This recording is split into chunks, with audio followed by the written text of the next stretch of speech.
तो नमस्कार दोस्तों, स्वागत है मगन ट्यूटोरियल्स में। उम्मीद करता हूँ सब लोग स्वस्थ होंगे, व्यस्त होंगे, ज़बरदस्त होंगे।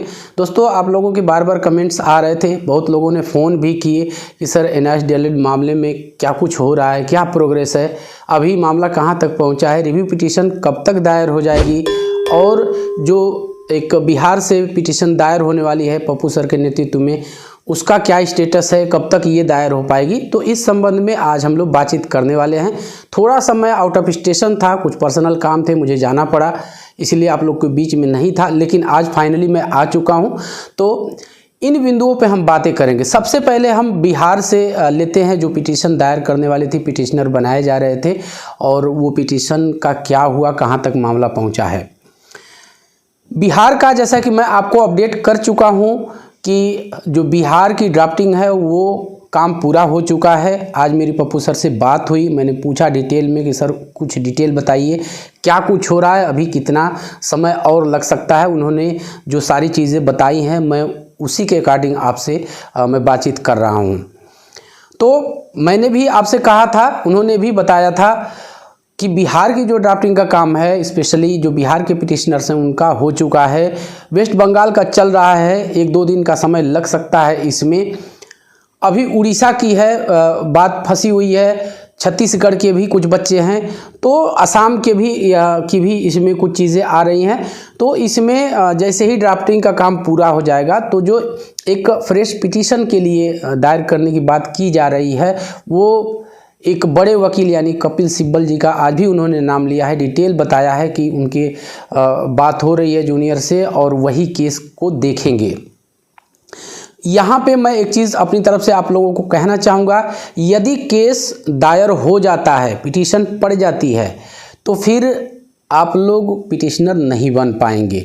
वो कभी भी हो सकता है, ऐसा न सोचिए कि अभी आपको 2-4 दिन का समय मिलने वाला है। यदि आप अभी भी इच्छुक हो तो दिए गए नंबरों पे आप संपर्क कर सकते हैं। और फ़ायदा आपको कब होगा, जब आप किसी भी ऑनगोइंग भर्ती प्रोसेस के हिस्सा हो, वहाँ पे आपको फ़ायदा होगा यदि पिटिशनर रहेंगे और इसके रिगार्डिंग कोई भी निर्णय आता है तो फिर उसका लाभ आपको सीधे मिल जाएगा, क्योंकि जो भी ऑर्डर आएगा उसके साथ पिटिशनर के नाम की लिस्ट भी होगी, और वो ऑर्डर संबंधित विभाग को रिसीव करा के और उसके अनुसार आप कार्रवाई करवा सकते हैं तुरंत।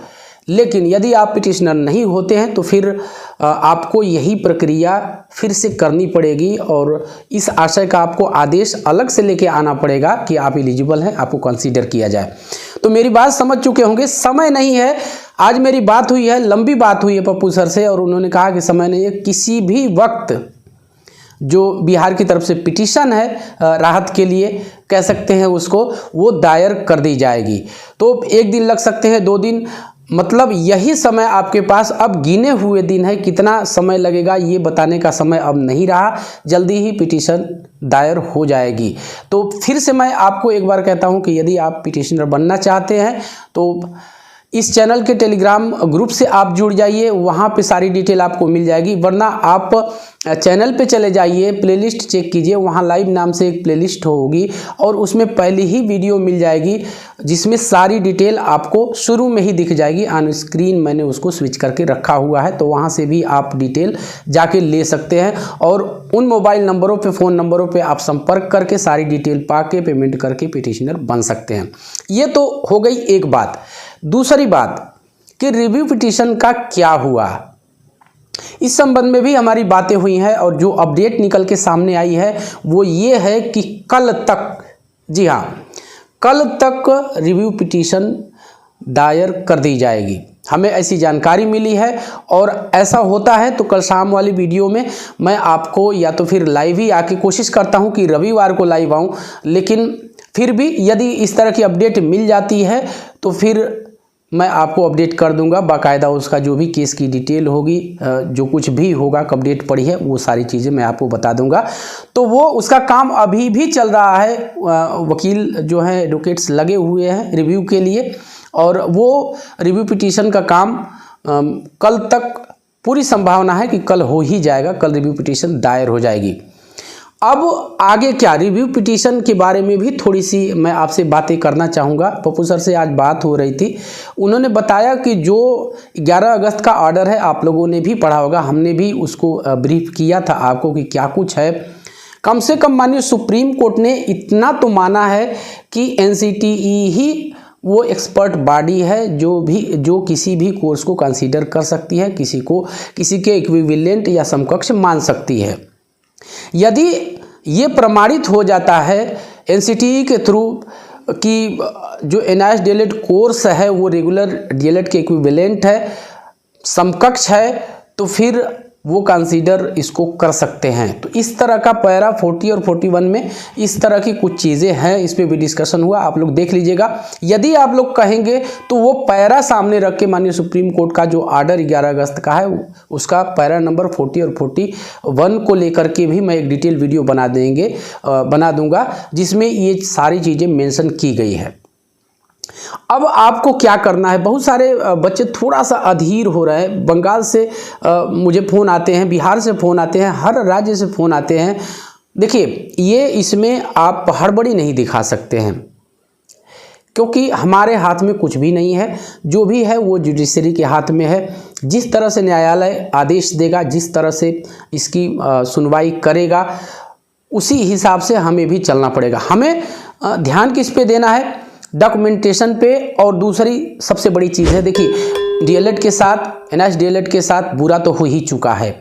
अब जब फिर से हम कोर्ट जा रहे हैं तो कम से कम एक ऐसा चेहरा, जिस पे पप्पू सर भी बार बार बल देते रहे हैं कि कोई ऐसा चेहरा लेके जाया जाए, कुछ ऐसे तथ्य लेके जाया जाए जो कि माननीय सुप्रीम कोर्ट के जजेस को प्रभावित कर सके, उनको कन्विंस कर सके।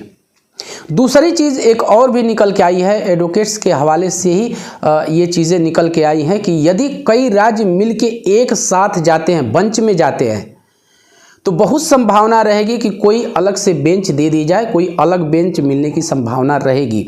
यदि अलग बेंच मिलती है, उस पर नए सिरे से सुनवाई होती है, तो जो तथ्य छूट गए हैं, जो चीज़ें बहस में नहीं बताई जा सकी, वो चीज़ें फिर से एक फ्रेश बहस हो सकती है। और हो सकता है कि 2 से ज़्यादा 3 जजेस की बेंच यदि मिल जाती है और वो कोई फैसला NIOS DLED के पक्ष में दे देती है, तो फिर ऑटोमेटिक दो जजेस का फैसला है वो निष्प्रभावी हो जाएगा।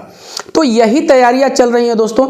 और यहाँ पे आप लोग को करना यही है, जो ऑनगोइंग प्रोसेस में, मैं फिर से एक बार रिपीट करना चाहूँगा, जो ऑनगोइंग भर्ती प्रोसेस में है उसका हिस्सा है, उनका रिजल्ट हो रहा है, चाहे वो बिहार से हो, वेस्ट बंगाल से हो, उड़ीसा से हो, छत्तीसगढ़ से हो, जिस भी राज्य से हो, वो पप्पू सर से एक बार संपर्क करके, मोबाइल नंबर दिए हुए हैं, कॉलिंग नंबर भी है, व्हाट्सएप नंबर भी है, अकाउंट नंबर दिया हुआ है, QR कोड, सारी चीज़ें दी हुई हैं। इसीलिए मैं बार बार आपसे कहता हूं कि आप टेलीग्राम ग्रुप से जो है वो आप जुड़ जाइए, वहां पे वो जानकारी आपको मिल जाएगी। वरना 10-5 मिनट वीडियो है, आप जाके देखेंगे। मैं फिर से एक बार बता देता हूं, आप चैनल पे चले जाइए, मगन ट्यूटोरियल्स पे प्लेलिस्ट चेक कीजिए, वहाँ पर लाइव नाम से एक प्लेलिस्ट होगी।